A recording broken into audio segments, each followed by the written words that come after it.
Hi everyone, thanks for joining me. Today we're talking about topwater bass fishing, and we're going to cover a variety of baits from poppers to buzz baits, everything in between. We're going to talk about putting together an arsenal of baits, some big baits, some small baits, some fast moving baits, some slow moving baits, so you'll have that arsenal of baits at your disposal that you can meet any situation that you find out on the water. I also believe that having the right baits is not the total key. Once you get your bait arsenal, you're going to need the right rod, reel, line, and leader combinations to pair with the individual baits. So we're also going to talk about some of the combos that I use, the rod and reel combos, and we'll get that all integrated together so that you'll be ready to go out and start catching some fish. So let's get into that right now.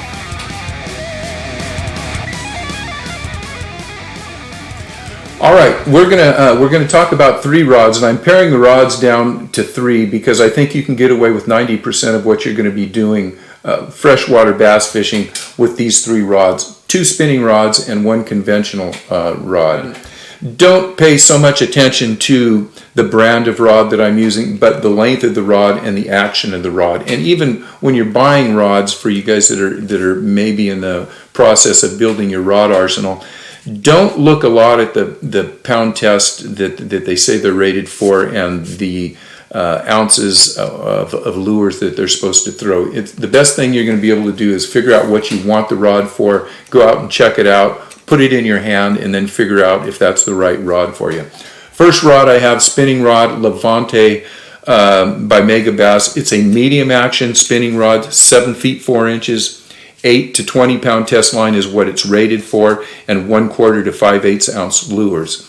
I paired this with a 2500 reel, and on this rod I am going to use anywhere from 20 to 30 pound braid. I love fishing braid with topwaters, either straight braid or braid with a leader. We're going to get into that more as we get into the video here. On this particular rod, I've got a small popping bug. This is my lightest rod that I use, and I have 20 pound braid, and I have about 3 feet of, right here is my knot, my braid coming here. I've got a knot here, and I have about 3 feet of 12 pound mono leader. That's because I'm throwing a small popping bug. Use a monofilament. Don't use a fluorocarbon line. Fluorocarbon line has a neutral buoyancy as far as water is concerned, so as it gets wet it will start sinking and it will pull your topwater baits either underwater, or it'll pull the head of them down and they won't work right. So you want to use a mono top shot, or if you're using a straight mono or fluoro leader, stay away from the fluoro, stay with the regular mono. So with this one, I've just got a 2-foot leader. If I was throwing a faster moving bait like a small buzz bait or a small plopper, I can tie that directly onto my braid line. Second rod is also a spinning rod, but it's a heavier rod. This is a Shimano Corrado. It's a medium heavy rod. It's 7 feet 2, and this one is rated for 6 to 15 pound test line. I think it should be rated for a lot heavier line. 1/4 to 3/4 ounce lures. I have this paired with a 2500 reel, and instead of the 15 or 20 pound braid, I have either 30 or 40 pound braid on this. And for this, I have a whopper plopper on right now, and I have it straight braid with this one. And I can get away with that without putting a leader on for one reason. And here's a trick that I'm going to talk about real quick.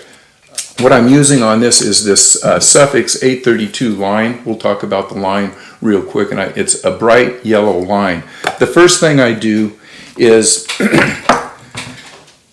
I will color the line for about 3 or 4 feet with a black Sharpie. And do you need to do that if you're throwing buzz baits and faster moving baits? No, but with a small walking bait or a popper, especially if you're in clear water, you don't want that bright yellow line up there. Just color the first 3 feet of line. The other problem that you will have with a very supple braid line is that the line will tend to wrap around the hooks as the bait is either popping or walking through the water. Your hooks will get hung up on it. If you look at this line, it's very limber. You can see how limber it is. What I have here is some line that I treated, and if you look at this line, it's not as limber. What I do is I take the last 3 to 4, 5, 6 inches of line, and I will take a little bit of super glue, dab it on, or I really like to use Loon UV knot sense. You've heard me talk about this a lot. This is a good product. But I'll just put it on the line. I'll take a toothpick and I'll kind of rub it into the line. And what that does is it stiffens up the line for the last 6 inches of where my lure is. Hopefully you can see this on the camera. This is the uncoated line. This is the coated line right here. So what this does is it keeps this braided line, which is very limber and supple, from wrapping around the hook. So that's one way you can go straight braid with a walking bait or a popping bait. Just a little bonus tip.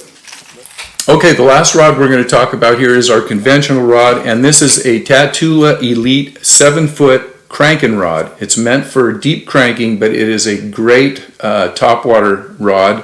It's rated for 10 to 20 pound test line and from lures from 1/2 to 2 ounces. You can see I've got a small wake bait on here. This is we'll talk about this bait a little later. It's a Mega Bass Sioux Witch. This rod here, after you have been fishing these spinning rods, this is going to feel like a telephone pole. But it's a great rod. It's a parabolic rod, meaning that there's a lot of bend through the rod. It's got a light tip, but when you get into the butt section or the midsection, the butt section, it's got a lot of pulling power. Now with this rod, I've got it paired with the 7-to-1 reel. This is a SLX Shimano, and I have it paired with 50-pound braid. A lot of my buzz baits and bigger walking baits I will throw on this rod. It gives me a little extra oomph to get the baits out there, and depending on what bait I have, I can go straight braid, or on this particular bait here, I've got about 4 to 5 feet of a top shot or a leader. So with those 3 rods, the two spinning rods and that one conventional rod, you're going to be able to cover pretty much everything that you need.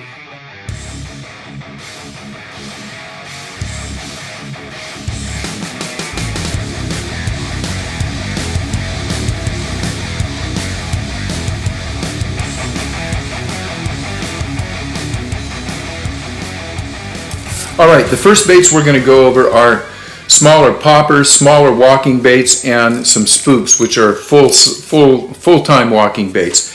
The first bait I'm going to talk about is the River to Sea Bubble Walker. Now, if you are not familiar with River to Sea, you have to be careful. If you go in, they have a bait that looks very similar. This is called a bubble popper.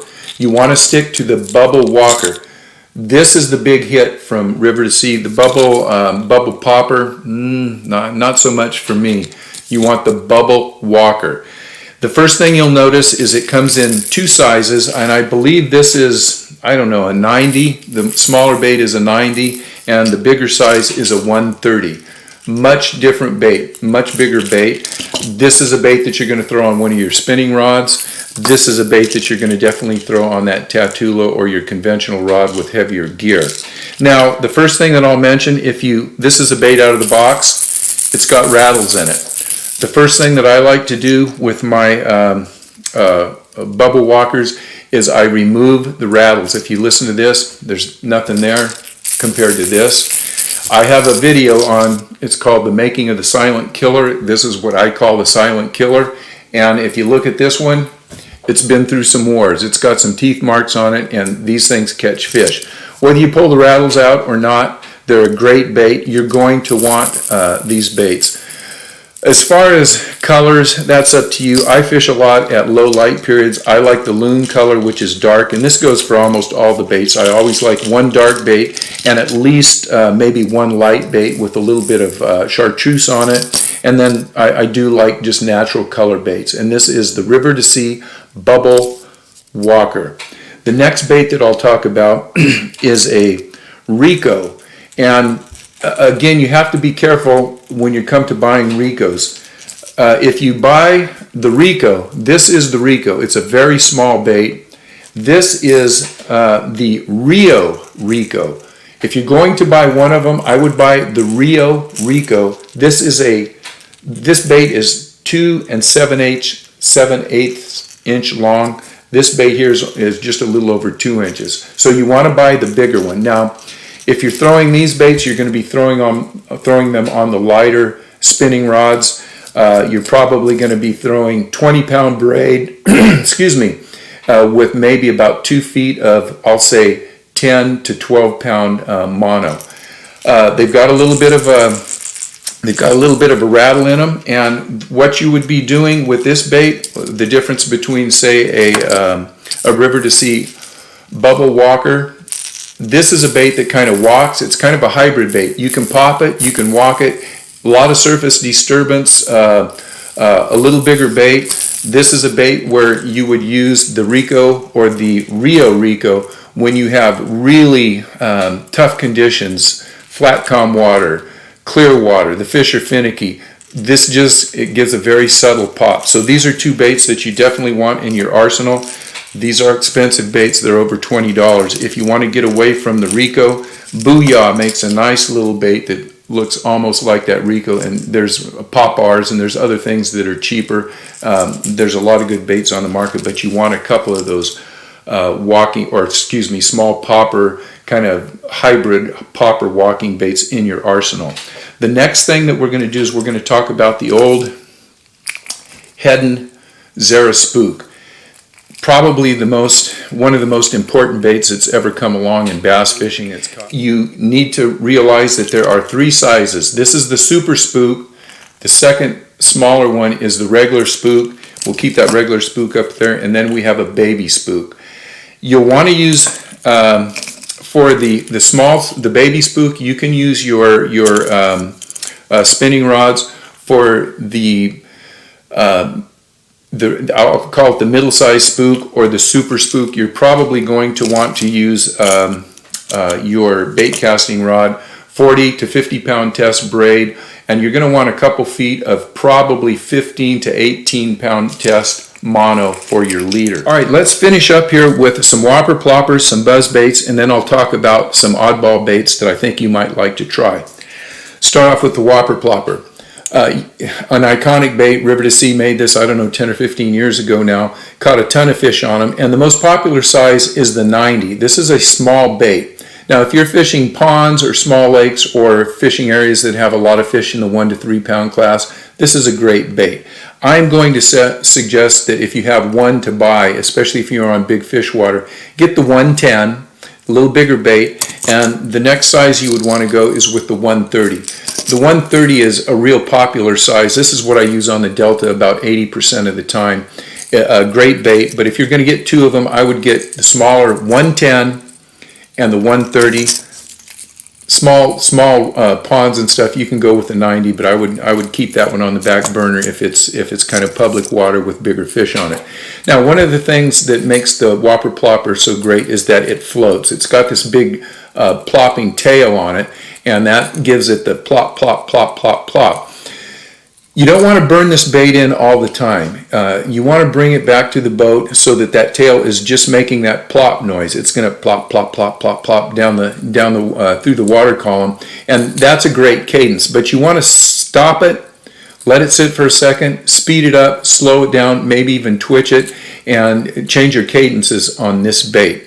Don't get into the habit of just throwing it out and reeling it in like a crankbait. Make sure you're changing your cadence on this bait. Now, the difference between the whopper plopper with its big kind of tail blade that's making that surface disturbance and a buzz bait is that, once again, the whopper plopper floats and you can stop it. The buzz bait you cannot stop because it will sink. This is a total reaction bait. Generally, these are being thrown out. As soon as it hits the water, you put your reel in, you engage your reel, and you're going to burn this thing across the top. That's a great way to catch fish, and it's going to get you some insane bites, but you want to speed it up and slow it down. You can't slow it down enough for it to drop underneath the surface, though. You want to slow it down just where it starts to slow down and speed it up. Slow it down, speed it up. That'll get you a few more bites. If you're going to buy one buzz bait, I would say stick with a single blade like a Cavatron. This one's been around for years, and I think it's still about $6 or $7. They're not very expensive. If you're on big fish water, you're looking to catch a tournament-winning fish, you might want to go with a double buzz like a big D&M. You're going to need a little bit of surface disturbance, wave action, maybe some low light periods, cloudy conditions.